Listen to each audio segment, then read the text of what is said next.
नमस्कार. गोदाई किचनमध्ये सगळ्यांचं खूप खूप स्वागत. तर मस्त अशी आपण हिरव्या वाटाण्याची उसळ कशी करायची ते बघूया. हिरवे वाटाणे म्हणजे जे वाळलेले हिरवे वाटाणे असतात ते भिजत घालून ही मस्त अशी मी उसळ बनवली आहे. अगदी झणझणीत मस्त चमचमीत अशी उसळ बनवली आहे बघा. मस्त असं रंग किती बघा, किती सुरेख दिसतोय आणि खायलाही इतकीच मस्त लागते. भाकरीबरोबर भाताबरोबर मस्त अशी लागते.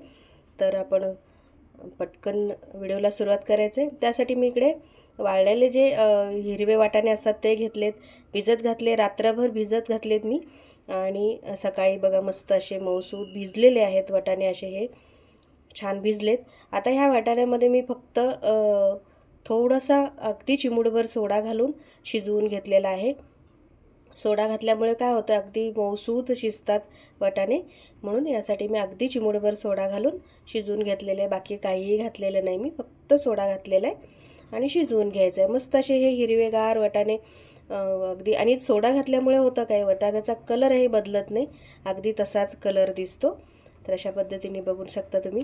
मस्त असे भिजवून घ्यायचे आणि हे ते बघू असं मी शिजवून घ्यायचे. 3 शिट्ट्याच केल्यात. आणि शिजवताना मी दाखवायचं विसरले, अगदी 1-2 चमचे मुगाची डाळ घातलेली आहे मी. तर कढईमध्ये तेल घ्यायचं, अगदी 1 चमचाभर तेल घेतलं आणि फक्त कढीपत्ता घालायचा आहे. जिरं मोहरी अजिबात घालायचे नाही.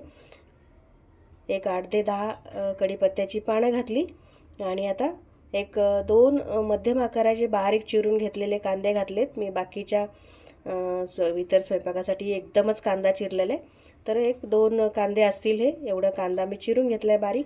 आणि छान आता परतून घ्यायचा आहे कांदा, मात्र छान परतून घ्यायचा आपण आणि मगच बाकीचे मसाले घालायचे.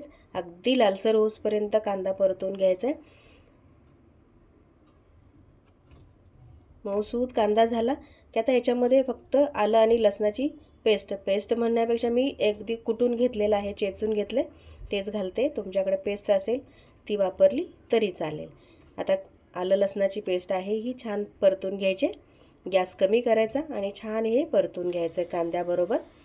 थोडंसं आलं लसूण पेस्ट घातले की गॅस कमी करावा, नाही तर मग ते आलं लसूण घातल्यामुळे खाली चिटकलं जातं, बघू शकता तुम्ही. तर त्यासाठी गॅस थोडासा कमी करायचा आणि छान हे परतून घ्यायचं. आलं लसणाचा वास जाऊसपर्यंत, कच्चा वास मात्र जाऊसपर्यंत आपण परतून घ्यायचं तेलामध्ये, म्हणजे आलं लसणाचा नंतर आपल्याला भाजीमध्ये वास येत नाही.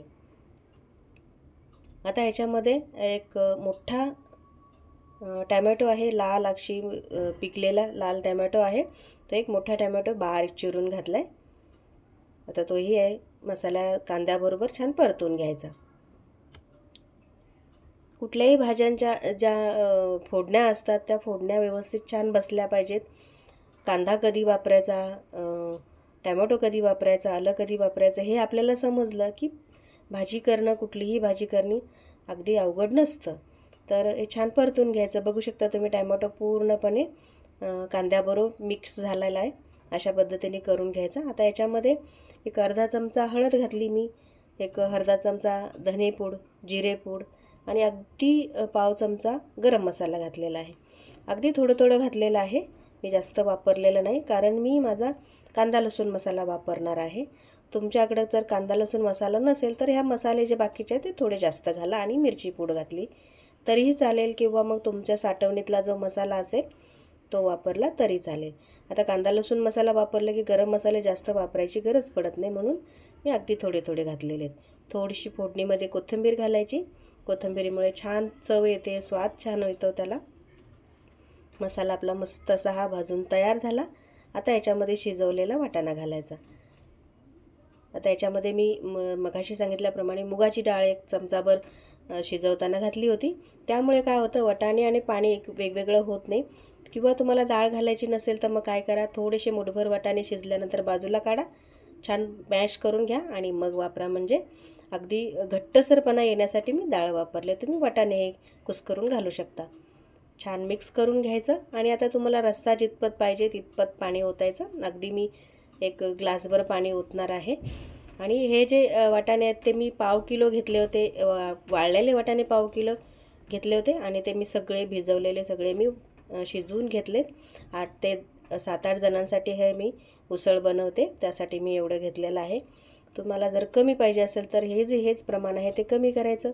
याच्यापेक्षा जास्त असतील लोक तर याच्यापेक्षा जास्त डबल घ्या तुम्ही, अशा हिशोबाने घ्या. म्हणजे हे 7 ते 8 जणांसाठी मी केलेलं आहे, त्या हिशोबाने तुम्ही करू शकता.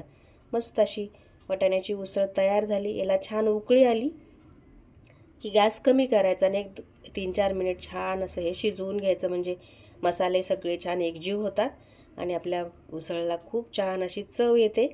बघा, बघू शकता तुम्ही, पाणी अजिबात वेगळं नाही, अगदी घट्टसरपणा आला आहे रश्श्याला डाळ घातल्यामुळे.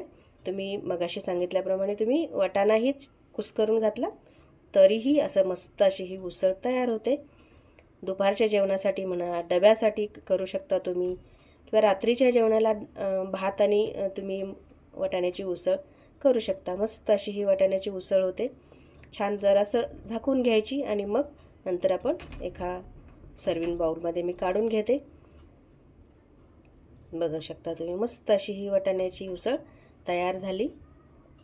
वाटाण्याचा कलर बघा अजिबात बदललेला नाही. तो कशामुळे, तर जे चिमूटभर सोडा घातला होता त्यामुळे वाटाण्याचा कलरही बदलत नाही, शिवाय वाटाणेही मऊसूत अशी शिजतात. रेसिपी कशी वाटली मला कमेंटमध्ये नक्की सांगा. आवडल्यास लाईक करा, शेअर करा आणि चॅनलला सबस्क्राईब केल्याशिवाय जाऊ